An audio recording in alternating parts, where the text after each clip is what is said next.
Hi guys, welcome to MotorManiacs.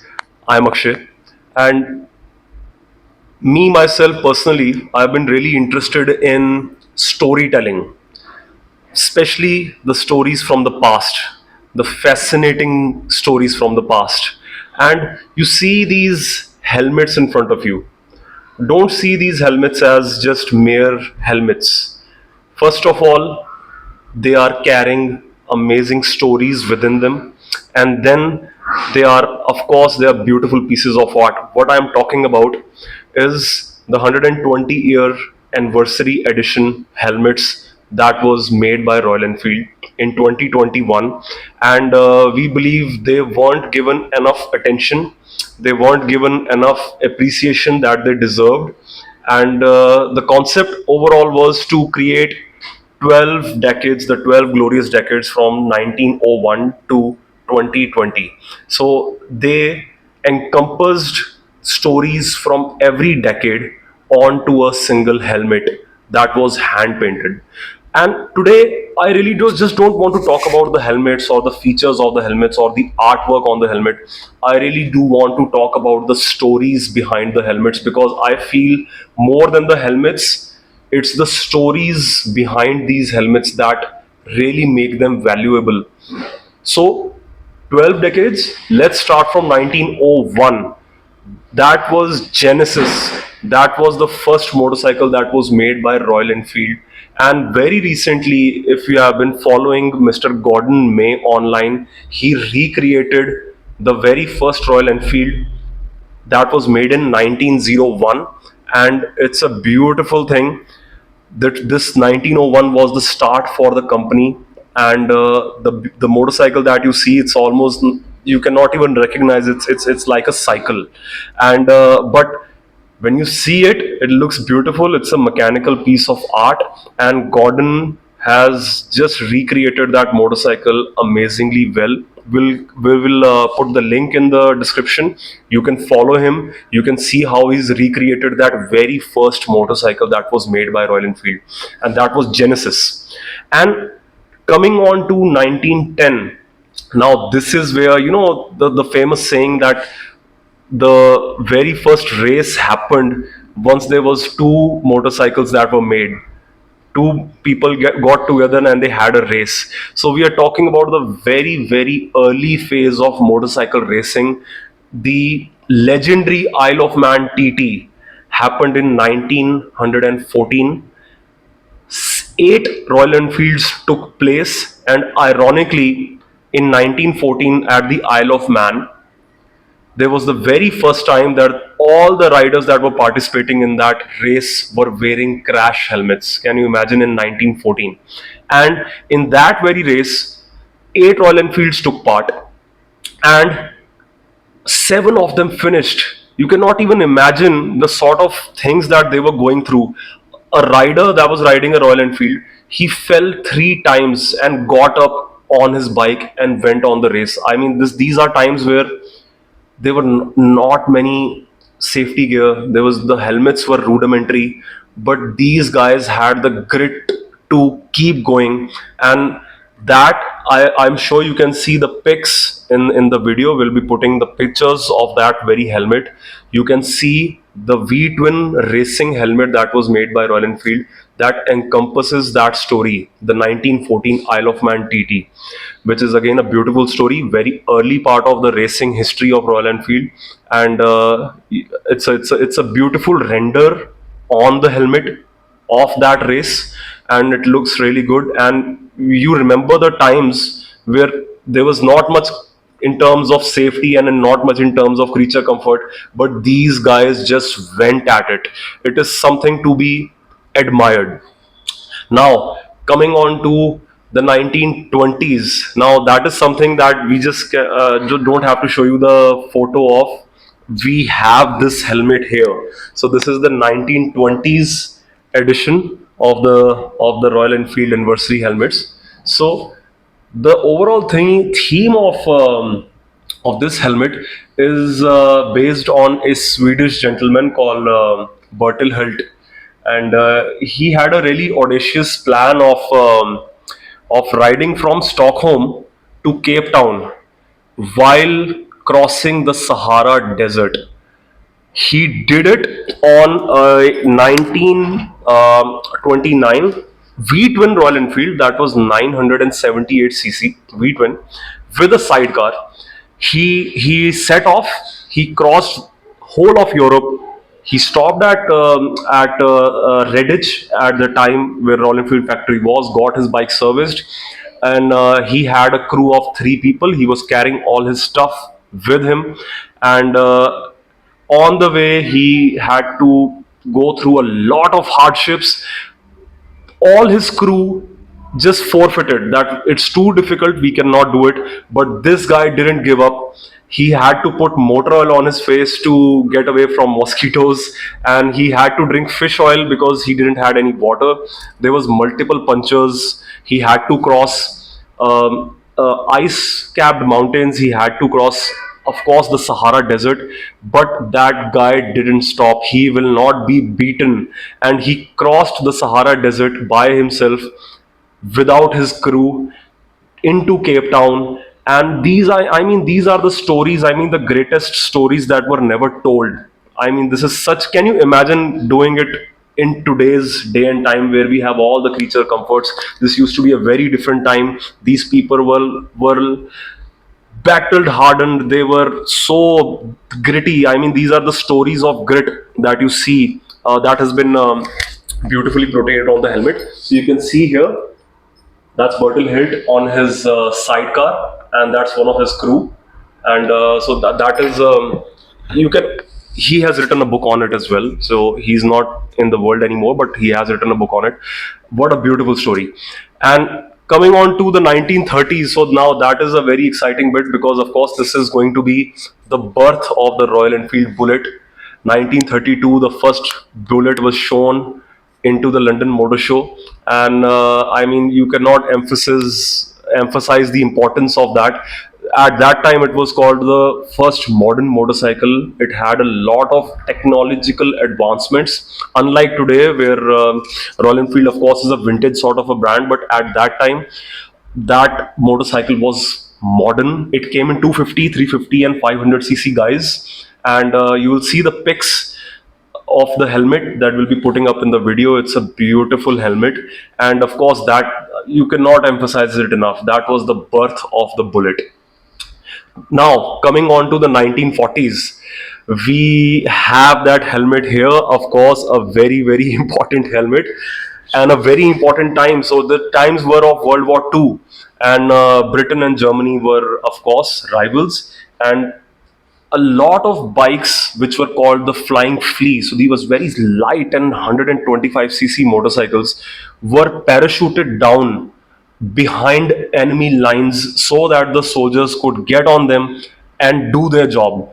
And when Royal Enfield says that, made like a gun and goes like a bullet, I mean there is a proper genuine war reference going around here. These So this is the helmet, you can actually see. So that is the parachute, that's the bike on it. And once the soldier receives his bike, the bike was ready to go behind enemy lines and do a lot of damage. And of course, I mean, Royal Enfield has got a lot of war references in its past and even today. And this very helmet, I mean, might just be the highlight of the range. It is so beautifully crafted. You can actually see the strokes, how it is done. And the planes and the soldiers and the Flying Flea, of course, has also been portrayed really beautifully on this helmet. Lovely thing, lovely story, lovely thing. You can actually read more on it online. Give it a go, it's a beautiful story. Now, coming on to the 1950s, so the war has ended, and now people are looking out to get something new. They want to get something exciting. Lot of advancements that happened in the war are now being put into civilian automobiles. So now in the 1955, Royal Enfield comes up with the Meteor. So if you look a pic of that bike, we want to put a pic of that bike in the video. It looks like a bullet, but it was a 700 cc twin cylinder motorcycle, and that was the first Royal Enfield that was promised from the factory to do 100 miles per hour, that is 160 kilometers per hour, from the factory without any modification. And it's a beautiful thing. Even the helmet that represents the Meteor era, you can see how the names, the Meteor, the name Meteor is a beautiful name. It's the helmet has got a lot of shooting stars painted on it, and it has got a, on the top it's got a like a blue galaxy sort of a pic. It's a beautiful story and a beautiful helmet, again one of the highlights of the range. And of course the first Royal Enfield that did 100 miles per hour from the factory without any modification. Then coming on to the 1960s, I believe my favorite era, which is of the cafe racers. And Royal Enfield in the 1960s, of course, made the 250cc Continental GT, and of course they made a beautiful helmet for it. This was a time where people were sick of the war. They wanted to get, of course, get something new. They wanted to get something exciting. A lot of youngsters didn't had the money to get a car, so they had the money to get a bike, and these were bikes that were used in the war. They took those bikes, they lightened them, they added more power, and they were a menace on the road. They were called the Ton Up Boys, and you already know. I mean, the cafe racer, the reference cafe racers. It's a very exciting part of the motorcycling history, and of course the helmet represents that as well. And coming on to the 1970s now, and we have that helmet here as well. So this is the Go Interceptor helmet. Look at this. Again, I mean, one of the highlights of the range. This is a very different Interceptor that we see today. This was a 750cc. This bike was specifically made for the American market, where they wanted something more substantial. They wanted something that was more powerful, that represented fun. And Royal Enfield has made something very apt for that purpose. This was a 750cc motorcycle. It was promised to do 120 miles at that time, which was fast. Even today it is fast. And one thing that you have to see, that you have to really see to believe, not only have they captured the era, the motorcycles of the era, but they have also captured the font. You see this font here, this Royal Enfield font. This was the Royal Enfield font that they used at that time, especially in the Interceptor. So Royal Enfield has paid that attention to detail to recreate that font as well. And what a beautiful helmet. I mean, if you have a Interceptor today, especially the chrome version of the Interceptor, this helmet will go so well with it. It's unbelievable. It looks amazing. Of course, hand painted.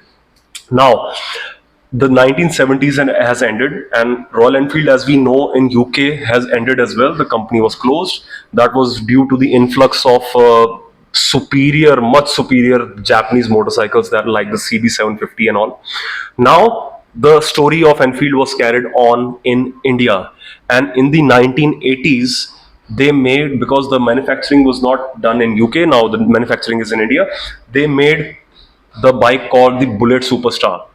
That motorcycle was actually made for the import market, where they wanted to get away from that vintage sort of a design. They wanted to incorporate modern amenities like disc brakes and a more modern looking cockpit in the front. So they made the Bullet Superstar bike, and of course it was sold in India as well, but of course it was exported throughout the world, because Britain was not making Enfields anymore, so India had to.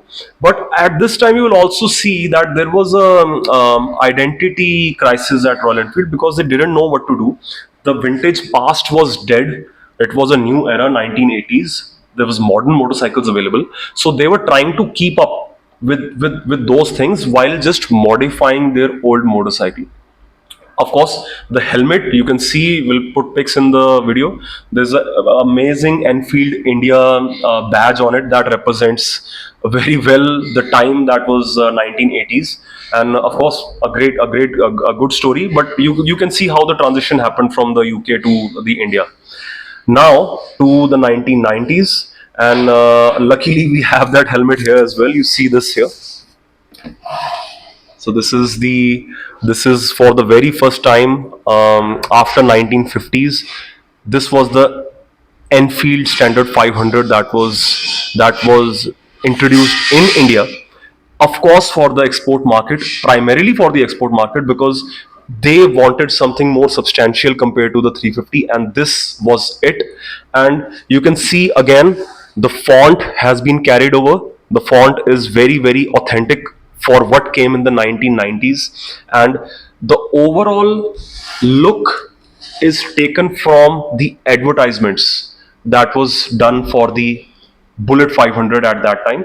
You can see, you can have a look here. This guy is riding here.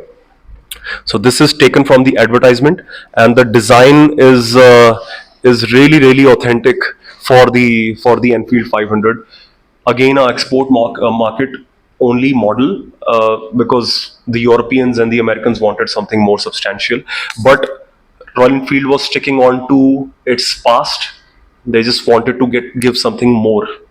Now, to the 2010 era, which is the 2000s era, which is very important, the most important bike for Royal Enfield for a long time, the classic, that is called, the code name was C5, the classic 500. Very very important bike, very very important era. After all those years, they, for the very first time, they thought that we need to modernize it, we need to give it fuel injection, we need to give it disc brakes front and back with a new engine. And there is a helmet that Royal Enfield made for it for the 2000s era, a beautiful helmet that they've given it a matte finish. And I believe it's a very very important bike.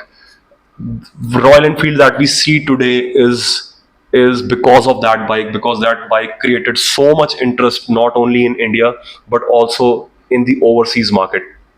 Beautiful helmet, beautiful story. Now, Royal Enfield is now trying to enter the modern world. Now they wanted to give something to the off-road enthusiasts, because people were using their classics and their Bullet for off-road touring, and they wanted to make something more specific to that genre. They made in 2000. Now we're talking about the 2010 era. They made the Himalayan.